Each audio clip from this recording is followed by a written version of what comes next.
बच्चों, जय हिंद। आज अक्षय तृतीया का पावन पर्व है।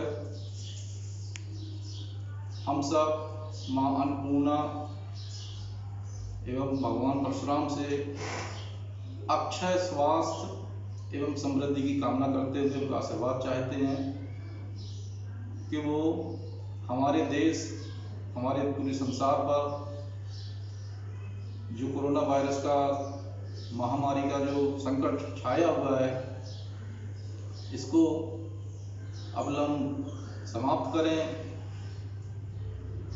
इसी संदर्भ में एक तथ्य और है कि अपने जनपद जालौन में प्रॉपर उरई शहर में दुर्भाग्य से कोरोना वायरस का केस आया हुआ है। ये हमारे लिए बहुत चिंता की बात है। इसके पहले ऐसा नहीं था। हमारा जालौन ही नहीं, पूरा बुंदेलखंड क्षेत्र एक सुरक्षित जोन के रूप में जाना जाता था, लेकिन दुर्भाग्य से ऐसा हो गया है। इसलिए हम सबको, हम सभी छात्र छात्राओं को, सभी नागरिकों को, बुजुर्गों को अब बहुत ही सावधानी पूर्वक विचार विमर्श करके अपना जीवन यापन करना है। जब डॉक्टर को कोरोना हो सकता है, प्रतिष्ठित डॉक्टर, तो फिर समझ लीजिए स्थिति कितनी गंभीर है। अतः एक बार फिर से आपसे अपील कि आपके घर में जो भी सदस्य हैं, उन सदस्यों के मोबाइल में आरोग्य सेतु ऐप अवश्य डाउनलोड कराएं और उसमें जो जानकारी पूछते हैं उसको बिल्कुल सही उसमें अपडेट करें। ऐसा नहीं पूछते कुछ हैं और आप छुपा लेते हैं, तो ये चीज़ सही नहीं है। इससे मतलब उसका उद्देश्य दूषित हो जाता है, उद्देश्य समाप्त हो जाता है, सही जानकारी नहीं आती, जो कि और भी खतरनाक है। तो सभी छात्र छात्राएं अपने जितने भी रिश्तेदार हैं, पास पड़ोस से हैं, अगर उनके मोबाइल में आरोग्य सेतु ऐप अभी तक नहीं किया है उन्होंने डाउनलोड, तो कराइए, उनको प्रेरित करिए और उसके बारे में बताइए। ये बचाव, भारत सरकार ने जो एक बचाव का एक अभियान चलाया है, उसमें आरोग्य सेतु एक महत्वपूर्ण अभियान साबित हो रहा है। बशर्ते उसमें जो सूचना है वो ईमानदारी से दी जाए और उसके नियम का पूरा पालन किया जाए। सोशल डिस्टेंसिंग यानी कि थोड़ा सा दूरी बनाकर रहना। बातें मतलब सोशल डिस्टेंस का मतलब ये नहीं किसी से कट जाना, बोलना चालना नहीं, बात करिए, लेकिन इस प्रकार से कि किसी व्यक्ति का जो अपने मुंह से निकलने वाली गैस है, श्वास है, फूंक है, ये दूसरे व्यक्ति तक ना पहुंचे। इस प्रकार का हमें उपाय करना और कराना अति आवश्यक है। इस समय की पुकार है, क्योंकि हमारा जनपद भी अब डेंजर जोन में आ गया है। इसके साथ मैं छात्र छात्राओं से ये भी कहना चाहता हूँ कि कक्षा 8 से जो बच्चे 9 में एडमिशन लेना चाहते हैं, तो उनका एडमिशन अपने आप हो जाएगा। परेशान मत होइए, आप कक्षा 9 की पढ़ाई प्रारंभ करिए। आपके पास पुस्तकें हैं, वर्चुअल क्लासें हैं, इनको गंभीरता से लीजिए और वीडियो में आप लाइक या कमेंट भी करें कि हाँ मुझे क्या समझ में नहीं आया, किस चीज़ पे आप स्पष्टीकरण चाहते हैं। आपको सब बता दिया जाएगा ऑनलाइन, व्हाट्सएप के द्वारा या अन्य माध्यम से। आप अपने अपने विषय अध्यापक से बिल्कुल संपर्क में रहें और ऐसा ही समझ के रहें कि हम आमने सामने क्लास में पढ़ रहे हैं।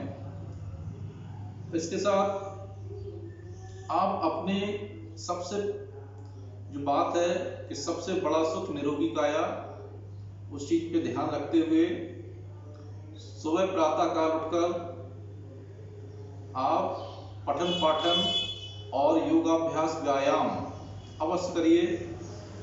हल्का सा जॉगिंग करके, वार्म अप करके कोई व्यायाम करें जिसमें हमारा इम्यून सिस्टम मजबूत हो, हमारे श्वसन तंत्र मजबूत हो, क्योंकि जब श्वसन तंत्र मजबूत होगा तो हमारा ब्लड प्यूरिफिकेशन बहुत आराम से होगा, अच्छी तरह से होगा। और जब ब्लड प्यूरिफाइड होता है तो हमारे अंदर रोग प्रतिरोधक क्षमता बढ़ती है। तो सभी बच्चे, एक शारीरिक शिक्षक होने के नाते मैं आप लोगों से अपील करता हूँ प्रतिदिन कम से कम आधा घंटे शारीरिक वर्कआउट सभी करें। सभी छोटे भैया बहनों को कराएं, अपने मम्मी पापा भाई बहन को भी कहें कि थोड़ा सा शारीरिक वर्क अवश्य करें। क्योंकि लॉकडाउन में हालांकि ज़्यादा बाहर नहीं निकल पाते, लेकिन अपने घर पर लॉकडाउन का पालन करते हुए शारीरिक श्रम करें, पढ़ाई करें। इसके साथ पोषण का विशेष ध्यान रखें। भोजन का है जो आपको भोजन इस प्रकार से करना है कि पेट भरने के लिए या स्वाद लेने से अतिरिक्त हमको भोजन एक औषधि के रूप में मान के चलना चाहिए। भोजन में अब जैसे कि आपका एक अभ्यास है न्यूट्रिशन यानी पोषण। यदि हम पोषण का नियम का पालन नहीं करते हैं तो हमारे भोजन लेने से हमारे शरीर को कोई विशेष लाभ नहीं होगा। हम व्यायाम करेंगे, मानसिक परिश्रम करेंगे, पढ़ाई करेंगे, लेकिन हम भोजन केवल पेट भरने के लिए लेंगे या जीभ को जीभ के लिए करेंगे तो उससे हमारा स्वास्थ्य का नियम का पालन नहीं होता है। तो प्यारे बच्चों, आप सबको अपने भोजन की आदतों में सुधार करना चाहिए। जब व्यायाम कर लें, योगा कर लें, इसके बाद स्नान ध्यान करने के बाद आप अंकुरित चने, थोड़ा सा उसमें अंकुरित दाल भी अगर मूंग की मिला दें तो बहुत अच्छा होगा, या मूंगफली के दाने एक दिन पहले फुला दें, फिर उनको कपड़े में टांग दें ताकि अंकुर निकल आए। जब दाल या जो दलहनी चीजें हैं, द्विबीजपत्री, दाल, चना, सेम, मूंग, ये सब हैं, जब ये अंकुरित हो जाती हैं तो ये जीवित हो जाती हैं। इनके अंदर हार्मोन्स उत्पन्न हो जाते हैं, जागृत अवस्था में आ जाते हैं, सुषुप्त अवस्था से जागृत अवस्था में आ जाते हैं। उनमें से एक हार्मोन इनमें जिबरेलिन भी होता है, ग्रोथ हार्मोन्स भी होता है जो बिल्कुल ओरिजिनल अवस्था में होता है।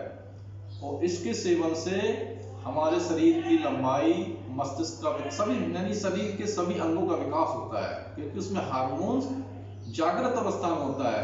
तो अतः बच्चों, आप लोग अपने सुबह के नाश्ते में थोड़ा सा लगभग 150 ग्राम चने, थोड़ा सा मूंग की दाल, नहीं हो तो उसमें मूंगफली, थोड़ा सा गुड़ के साथ खाइए। गुड़ से क्या होता है, कैल्शियम, आयरन की कमी पूरी होती है और आपको एनर्जी भी मिलती है, ग्लूकोज भी मिलता है उससे। पाचन के लिए भी गुड़ होता है, जो गुड़ जाके हमारे शरीर में हल्का सा एल्कोहल बन जाता है, एल्कोहल का रूप लेता है, और एल्कोहल हमारे पाचन क्रिया को समृद्ध मजबूत करता है, पाचन में सहायक होता है, एनर्जी भी देता है।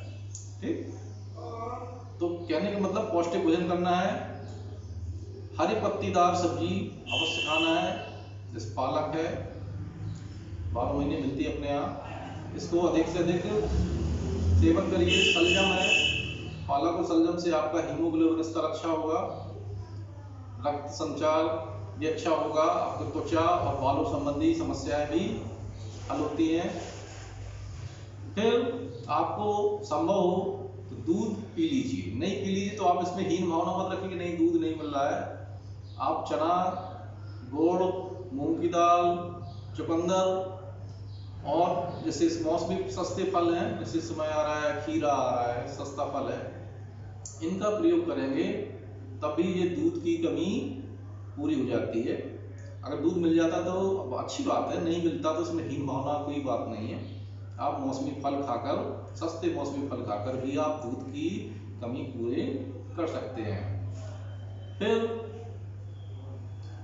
आपको दोपहर का भोजन और संध्या का भोजन, क्योंकि आप बच्चे हैं तो आप मत सोचे कि हम बच्चों को बार बार भूख लगती है तो आप थोड़ा थोड़ा करके 2-2 घंटे में खा भी सकते हैं। ऐसा नहीं है कि नहीं हम 3 बार से 2 बार से ज़्यादा नहीं खाएंगे, नहीं, आप खा सकते हैं, क्योंकि बच्चों का जो होता है उपापचय रेट, मेटाबॉलिज्म रेट अधिक होता है, उनको अधिक एनर्जी की आवश्यकता होती है, अधिक एनर्जी बूस्ट होती है। ठीक, तो पढ़ते समय भी बहुत ज़्यादा मस्तिष्क को एनर्जी चाहिए। जब आप पढ़ाई करते हैं तो आप अपने पानी में थोड़ा सा ग्लूकोज या शक्कर डाल लीजिए थोड़ा सा, और हर 15 से 20 मिनट तक जरूरी नहीं जब प्यास लगे तभी पानी पिए, हर 15 से 20 मिनट तक पढ़ते समय पानी पीते रहना चाहिए।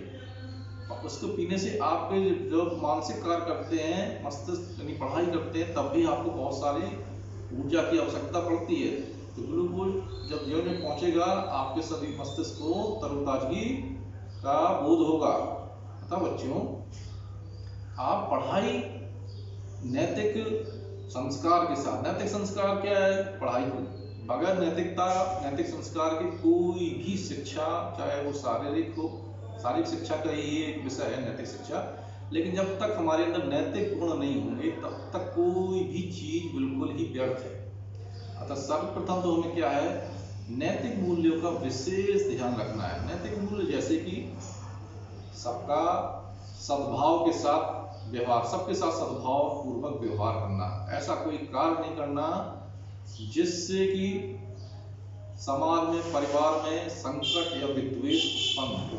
अब जैसे कुछ बच्चे हैं वो अपने लापरवाही पूर्वक कुछ व्यसन में पड़ जाते हैं, गलत ढंग से सोना, देर तक सोना, काम ना करना, अपना स्वयं का अनुशासनहीनता करना, कटु वचन बोलना, और कुछ बच्चे तो गलत संगत में पढ़कर गुटखा अन्य चीजें करने लगते हैं। तो ये सब क्या है नैतिक पतन की ओर ले जाता है हमको। जब शुरू से ही आदत खराब हो जाती तो फिर बड़े में संभाले नहीं संभलती। तो अतः बच्चों, सहयोग अपने घर परिवार, अपनी कक्षा, अपने विद्यालय, अपने आस पड़ोस, सहयोग की भावना रखना चाहिए, दया की भावना रखना चाहिए, न सिर्फ मनुष्यों के प्रति बल्कि जीव जंतु के प्रति। लॉकडाउन के समय में बेचारे जीव जंतु भी मारे ढकेले घूम रहे हैं। आपके आस पड़ोस में अगर कोई भी पशु है, कुत्ता, बिल्ली, गाय, भैंस, अगर भूखे प्यासे हैं तो उनको पानी की, भोजन की व्यवस्था आप जितना यथासंभव हो सके उनसे पानी की व्यवस्था कर दें। इसके अतिरिक्त आपको अपने आसपास जो इस समय जो कोरोना वायरस के संकट में आपके घर पे जो आते सफाई कर्मी गली मोहल्ले में आते हैं, तो इनके प्रति अत्यंत सम्मान का भाव रखना सीखें। ये बहुत ही जरूरी है नैतिक शिक्षा के अंतर्गत भी, मानवीय रूप से, और हमारे स्वयं के अस्तित्व के लिए जो हमारे आसपास जो सफाई कर्मी हैं इनके प्रति हम बहुत ही सम्मान का भाव रखें। जब वो आए तो बहुत सम्मान पूर्वक उनसे नमस्ते करें, उनका ऐसा लगे कि हाँ हमारा सम्मान हो रहा है। हो सके तो उनको फूल मालाएं भी पहनाइए, पहनाना ही चाहिए, कुछ उपहार दीजिए, कुछ 10, 5, 20, 50 जैसी आपकी श्रद्धा हो, उनको उपहार दीजिए, उनको सम्मान कीजिए, उनको पानी के लिए पूछिए। ये हमारे समाज, अगर हम ऐसा करना, नई पीढ़ी के बच्चे अगर ऐसा करना सीख गए तो ये बिल्कुल ये समझिए कि हमारे नए भारत का उदय हो जाएगा। अभी तक हम जो सफाई कर्मी थे उनके प्रति दृष्टिकोण दुर्भाग्य से बहुत ही नकारात्मक था, लेकिन अब समय आ गया है। ऐसे कोरोना के संकट के समय स्वास्थ्य कर्मियों से कहीं अधिक रोल हमारे सफाई कर्मियों का है। सफाई कर्मी जो भाई बहन हैं उन सबको नमन। ऐसी कठिन परिस्थिति में बराबर वो अपना योगदान दे रहे हैं, जबकि अधिकतर लोग अपने घर पर बैठे दुबके उग रहे हैं कोरोना के डर से, और उनको मजबूरी है।